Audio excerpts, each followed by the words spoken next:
Yo, yo, yo! What's up sa inyo? Lala TV here. Meron na naman tayong pag-uusapan. Meron na naman akong bagong vlog for tonight. Today. So ano nga ba ang pag-uusapan natin ngayong araw na to? Bali ang pag-uusapan natin ngayon ay tungkol pa rin naman sa Lala Move. So ito, pag-uusapan natin yung about sa Lalabag. Bali, isi-share ko lang sa inyo kung anong benefits na makukuha if maglalagay ka ng Lalabag. So meron tayong top 5 na benefits or kung ano ang kinagandahan ng merong Lalabag. Yun na lang magandang sabihin natin, no, mga tol. So umpisa na natin, huwag natin patagalin to. Una sa lahat, no, mga tol, is yung pag may checkpoint. Pag may checkpoint, hindi na kayo i-check pa ng mga checkpoint kasi kita nila na nagtatrabaho ka sa Lala Move. Kaya less hassle, lalo na nung kasagsagan ng daming lockdown sa mga boundary ng mga cities, yung mga tent. Ayan, pag may Lalabag kayo, automatic papatagusin na kayo kahit hindi chine-check yung mga ID nyo or RCR, ganun. Basta meron kang Lalabag para less hassle na rin. So yun yung panguna natin, no, mga tol. So yung pangalawa, no, mga tol, is yung pag hindi mo alam yung lugar na pinagdeliveran mo or hirap na hirap ka nang hanapin, lalo na yung mga iskinita na yan, yung mga walang block and lot sa mga bahay-bahay nila. So pag meron kang Lalabag, mas malaking chance na mapansin ka nila na dumating na yung deliver nila. Halimbawa, yung mga customer na yan, mga nasilip-silip din yan pag medyo matagal ka na dumadating, silip yan sa mga bahay. So pag may nakita may nakitang may Lala Move bag ka, sisit-sitan ka na yan kasi alam naman nila na kanila na yun. Hindi ka tulad ng wala kang Lalabag. Hindi ka tulad ng wala kang Lalabag is hindi ka nila i-entertain kasi di naman sila sure na yun yung rider nila, di ba? So less hassle na naman, di ba? Hindi ka na magpapaikot-ikot para hanapin yung hindi nahirap-hirap, yung hindi mo mahanap, di ba?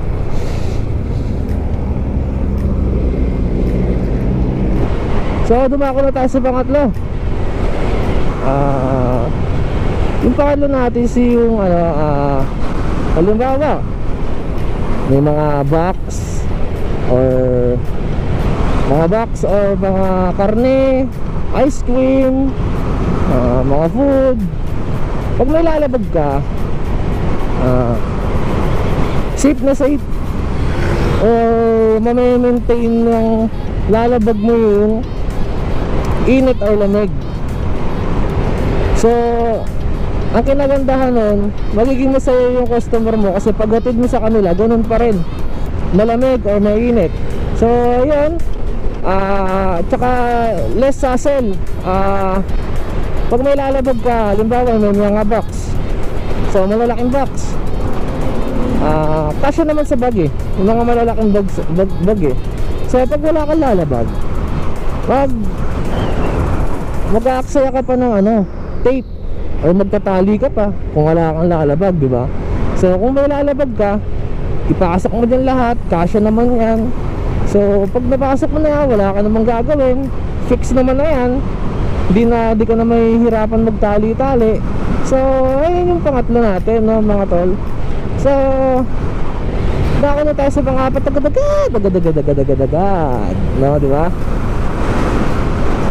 So yung pang-apat natin, same as lang yung pangatlo natin, no, mga tol. Pero ito naman, kakaiba to.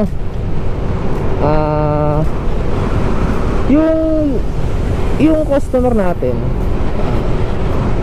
hindi sila mag-aalala na baka may malaglag, di ba?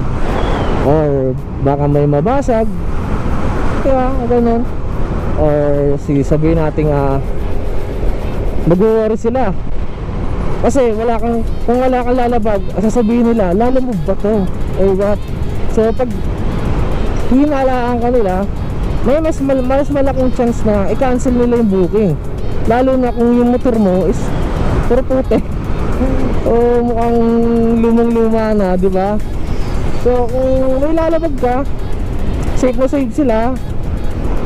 Alam nila na doon ka nagtatrabaho kasi nakalagay na yung pinagtatrabahoan mo sa likod mo, di ba? Parang advantage na rin yun para pagkatiwalaan ka ng mga customer natin, no, mga tol. Ayun ang importante na sa trabaho nating mga Lalamove riders, yung tipo pagkakatiwalaan ka ng customer para umulit-ulit sila sa pag-book ng Lalamove. Kasi marami na tayong mga kalaban na courier company, di ba, no? Alam niyo naman siguro yan.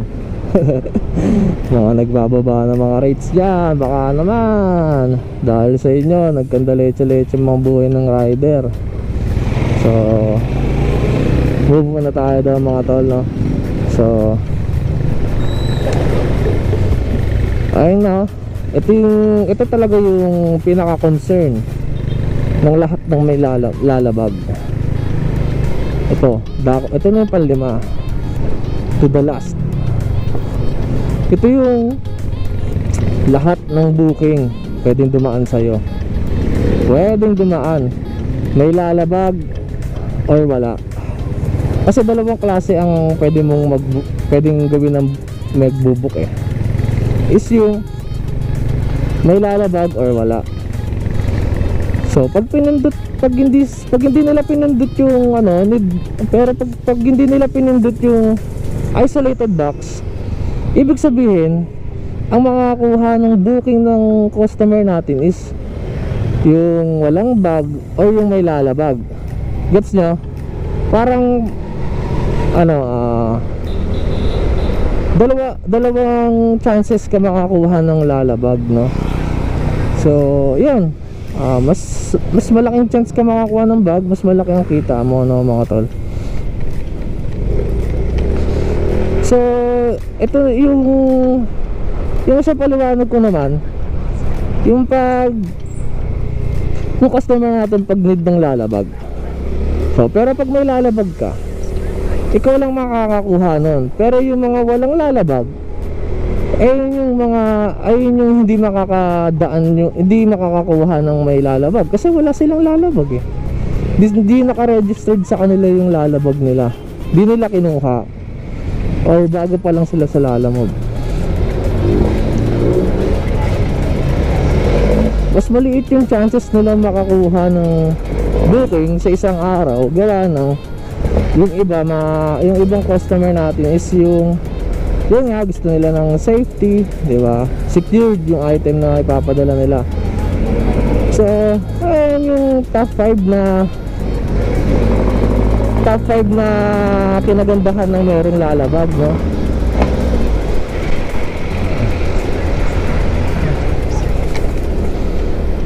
Top 5 lang kaya natin gawin Pero kung meron kayong nais i-share sa topic natin ngayon, comment nyo lang sa baba, no, mga tol.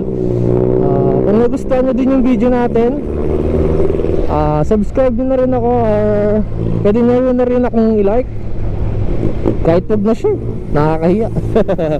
Joke lang. Yun lang, maraming salamat sa lahat, no, mga tol.